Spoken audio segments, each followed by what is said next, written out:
the Truth, Money, and Freedom podcast. Welcome to Truth, Money, and Freedom. Today is Wednesday, the 27th of January, 2021. Hey, gang, we have an update for the Second Amendment Preservation Act in the state of Missouri. The information is 1 day old. I'm sorry, I've been trying to make this video, and actually I keep getting interrupted by phone calls. That was yesterday as well as today, and I do have to answer my phone, so it's not like I can put them in another room. So I'll go through this as quickly as I can. This is Ron's page, which will be linked down below. I'll link everything down below except for the following, which is an excerpt from Ron's email because he hasn't updated his website yet, but this will be on his website soon. So this is an email I got from Ron Calzone last night. He says, we have two pieces of very good information today. First, remember that the Second Amendment Preservation Act was filed as two separate bills in both the House and the Senate. There's, HB 85 and SB, 39. They're the same bill, though. Each of those bills move independent of one another through those two chambers. Only one of those bills has to complete the entire process, but that one bill has to be vetted and approved by both the House and the Senate. Not a problem. This is the way we do things in Missouri. SB 39 has now been voted out of the Senate General Laws Committee by a 5-1 vote. The next step for that bill is to be reported out of committee so that the President pro tem of the Senate can send it on to the entire Senate and place it on the calendar. That's for discussion and a vote. One rub is the fact that the chairman of the General Laws Committee will be gone for several days, and it's unclear whether the next step can take place without him. Once again, not a problem. It's still moving in the House. And so I'm sure he'll be back soon. And so the next line is, in the meantime, HB 85 and the identical HB 310 have been rolled into one bill, and it's only a title change.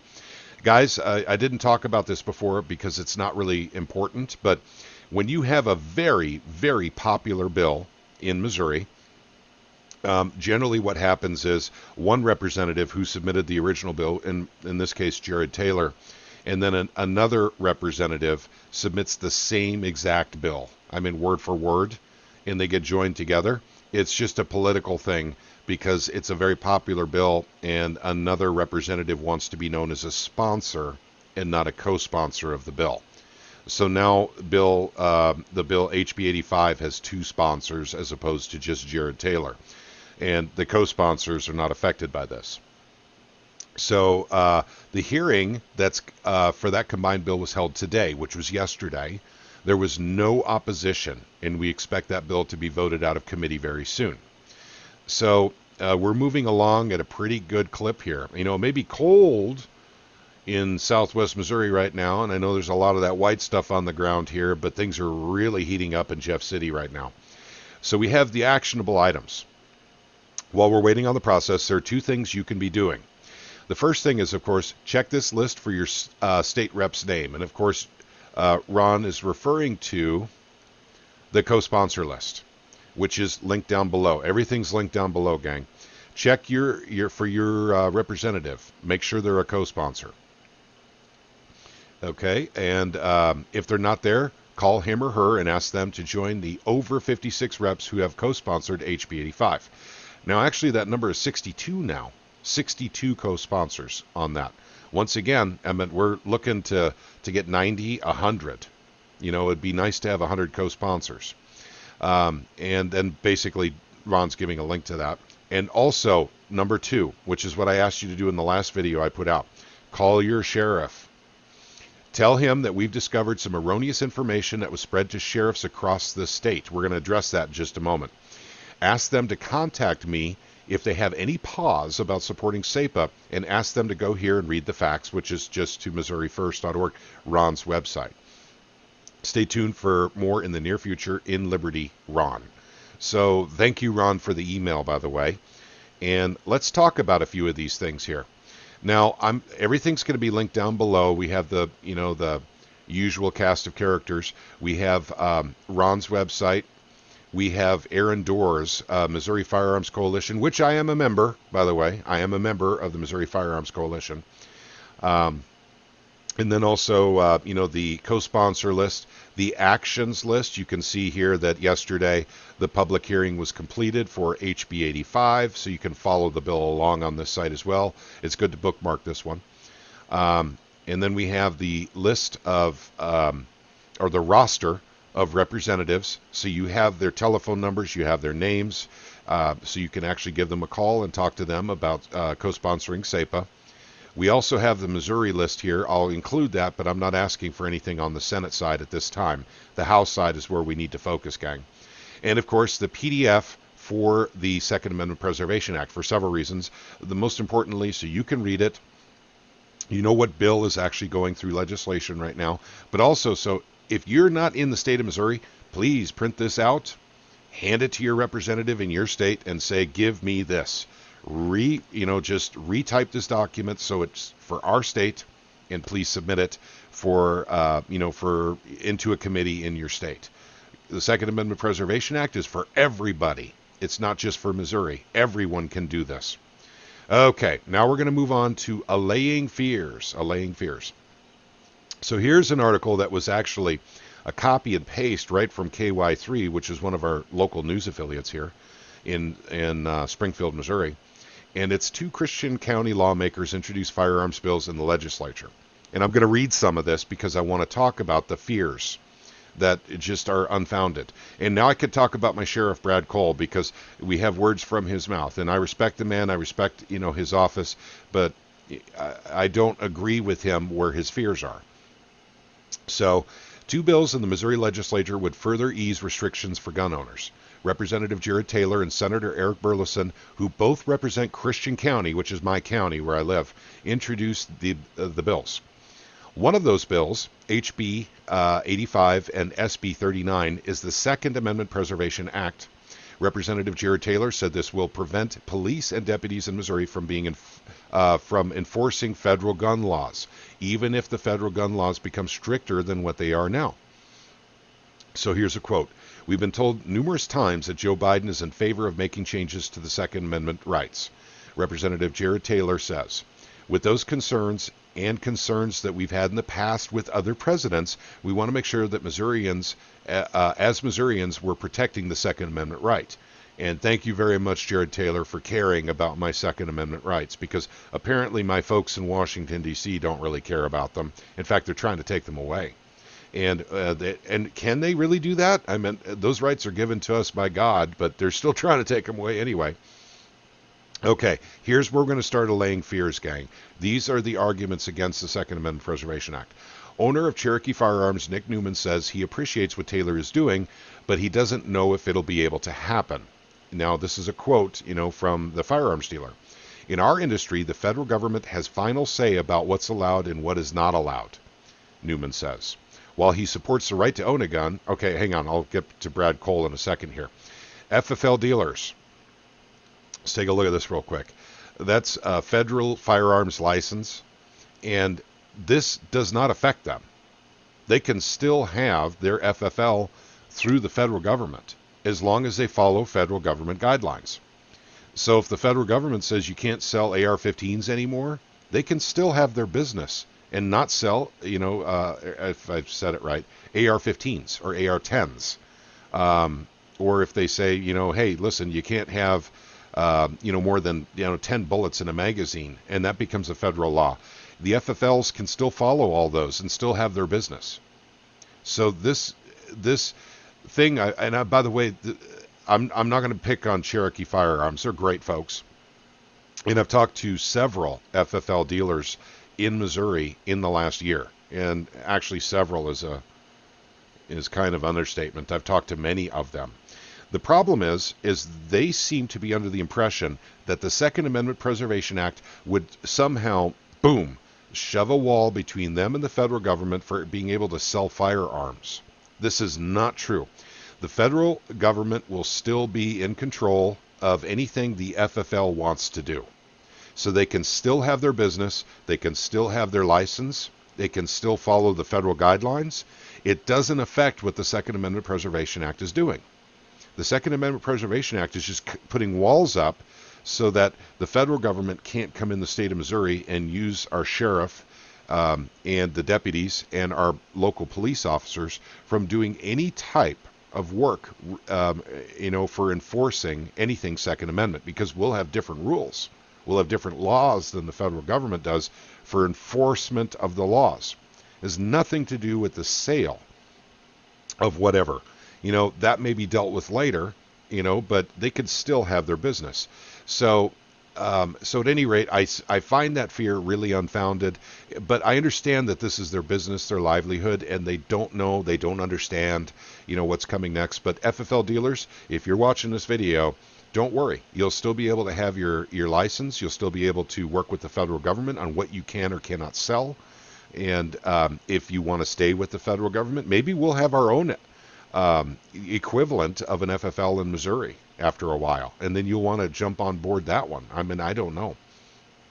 Okay, so let's move on to Brad Cole. Now, he is my sheriff of Christian County, Missouri. So he says, while he supports the right to own a gun, Christian County Sheriff Brad Cole worries that this legislation could prevent him from working with federal law enforcement to hold people accountable. Okay, I'm going to deal with that first, and then we'll get to the next one. So, and this is, if you happen to be watching this, Sheriff, I mean, I love you, man. Love you. But I disagree with you on this. You'll still be able to work with federal law enforcement on bank robberies, drugs. You'll be able to work with them on human trafficking. It's the Second Amendment stuff. It's stuff where the federal government wants to come into the state of Missouri because they have a new law stating you can't have more than 10 rounds in a magazine, and they want to come in here and enforce it. You can't help them do it. It won't drive a wedge between your relationship with the federal government. You'll still be able to work with them on anything else, just nothing regarding the Second Amendment or guns or that sort of thing. So I disagree with my sheriff on this. Sheriff Cole, I don't think you're going to have problems working with law enforcement on federal law enforcement on anything else. So I disagree with that, and frankly, I think the freedom of the people needs to come before the fear of not being able to work with law enforcement on all things Second Amendment. So he continues. We see a lot of offenders that are charged with violent crimes in the state under state charges that go to prison and spend a very, very short amount of time in prison before they're released back into the population, Sheriff Cole says. These are the people we're worried about. Okay, now I don't have enough information to really comment on this, but to me, from what he said here, this sounds more like a prosecution and a court problem than it does a Second Amendment problem. So I'll probably have to give Sheriff Cole a call here and see if we can figure out what that was about. But this doesn't apply to the Second Amendment Preservation Act. This seems like it's more of a prosecution and a court problem in the state of Missouri. Okay, the second bill relates to carrying concealed firearms. In fact, I don't even want to go there right now. That's a separate matter. It's another bill we have, which is basically getting rid of gun-free zones. If you guys followed the channel last year, I covered that as well. So I want you to know, first off, this is the Missouri Sheriff's Association that put this story up, but it is literally a copy and paste right from KY3, the local news affiliate. So I will link both of these down below. There's a video of my sheriff and also the Cherokee Firearms and the reporters reporting on this. But I want to remind you guys of something before I move on. I'm trying to get this done quickly because I want to do one more video before I go to work. And that is, there was a time in America when legislators didn't want to put radios in cars. And the reason being, and we're talking about at the federal level, the reason being is because they felt it would distract them from driving. And that was, I believe, back in the late 20s? That may have, I don't have the facts in front of me right now, but they didn't want to put radios in cars because it would be too big a distraction, because you're driving this 3,000, 4,000 pound hunk of metal, and you don't want to kill someone because you're fiddling with the radio or something like that. And those fears were big at the time. In fact, it went on generationally, where people literally turn off the radio. I need to concentrate on driving, that sort of thing. But the radio really doesn't affect your driving. In fact, you're normally sitting with someone in the passenger seat and you're conducting a conversation with them while you're driving, and you can still drive. Equally, in 2016, this very same news agency, KY3, put out, and by the way, not directly, but indirectly, so they were insinuating that as we got constitutional concealed carry, which means you can conceal carry without a permit, this news agency said basically that we were going to become the Wild West here in Missouri. That neighbors would be shooting neighbors over arguments over who, where the line is to mow the grass. That bar fights would, go into gunfights, and it'd just be Wild West and just crazy, crazy activity in Missouri. People unrestrained, having guns all over their person, just shooting everybody. Now, what I would love to get from Brad Cole, and I'm gonna call you, sir, soon, is to see where violent crime has gone in the state of Missouri since we got constitutional concealed carry.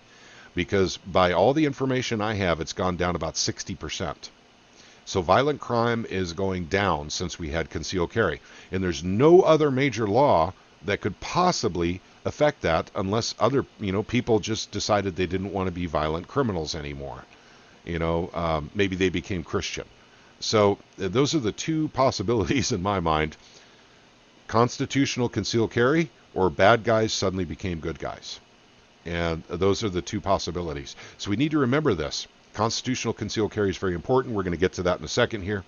But these are the two arguments that we're seeing against Sapa. It's coming from FFLs and from sheriffs. So, guys, let's get the word out. The fears can be easily allayed with better understanding of what the bill is all about. Now, and I'm not claiming to have superior knowledge to my sheriff. He does law enforcement, I do not. But I can tell you I do have a strong opinion, and my opinion is actually that his fears are really not justifiable in from multiple aspects. Okay. Want to remind you guys, we are on Odyssey, which is library. Same thing. We are here in case you can't find us on YouTube, or YouTube decides they just don't want to host me anymore. We're also on BitChute. I want to remind you that we are having problems with BitChute. Look at this video right here. Uploaded nearly 2 days ago now, and it's still in the process and publish phase. However, the video I uploaded after it went right through. So this is a problem with BitChute. I have read their facts. And this is a problem. This is a growing pain problem with BitChute as people are migrating off the YouTube platform. So this is not something that's censorship. This is literally just bugs and not being able to keep up with the workload. So, but I am at both platforms. Also, I want to bring up one more thing here before I end it. I need to make another video. 9 states considering permitless concealed carry bills. That's what we call constitutional concealed carry. And assuming they're putting it in their state constitutions. Well, and Jared at Guns and Gadgets, who I do sub to, I love his channel, was talking about this and actually brought it up. My hope is that they're also doing the Second Amendment Preservation Act, because a hurricane, is coming from Washington, D.C. on gun legislation that is anti-Second Amendment. Constitutional concealed carry will not help you with that. Sapa will. You have to prevent those red flag laws. And that's basically, in my opinion, what's coming. So I would like to say, and it's, by the way, the states, Utah, Montana, Tennessee, Texas, South Carolina, Florida, Indiana, Alabama, Georgia. So these are the states that are doing this. This is wonderful that you're doing it, but I really, really hope you guys are also doing Sapa. Because, like I said, constitutional concealed carry, it's a wonderful, we have it. And so I love it, and it's been wonderful. Crime has gone down, but we have a storm coming, a hurricane coming from Washington, D.C. The states need to start boarding up their windows, and you can do that with Sapa legislation. You can start protecting your state from the damaging winds of the federal government anti-Second Amendment agenda. So that's my message to anyone in any of those states. Every state should be trying to get this done. Here's, guys, PDF is right here. Download it, hand it to your rep, say do this, rewrite it for our state, get it in committee, let's start talking about it. Let's get it done. And I want to remind everybody, please do continue calling up our representatives here in the state of Missouri. We need more co-sponsors.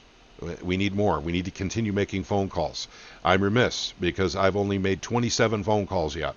I have a lot more to make, but I'm trying to get videos out and working, and my time is really constrained. So I try to make the phone calls while I'm driving. And that's, by the way, I don't recommend that for you folks. But at any rate, please, please, please continue what you're doing, and it is helping. The co-sponsorship list grows daily. You guys can keep an eye on it right here and the actions for it as well. So thank you very much again for listening to Truth, Money, and Freedom. We very much appreciate your patronage. Please leave comments below with any questions, problems, concerns with SAPA that you're dealing with your representative, your sheriff. Ron Calzone has opened up his door to helping anyone in any county in Missouri that have problems dealing with their sheriff supporting SAPA. And as far as legislators go, I can help you with that. Leave comments down below. Jimmy D is a mod on this. If I can't get to the comments that you're leaving quick enough, Jimmy D can get there as well and help out. So basically, we just need to know the sheriffs or the representatives or whatever that you're having problems with SAPA, and we can get to them and talk to them and hopefully allay their fears. So thank you again for watching Truth, Money, and Freedom. May God bless you and your family. Take care, gang.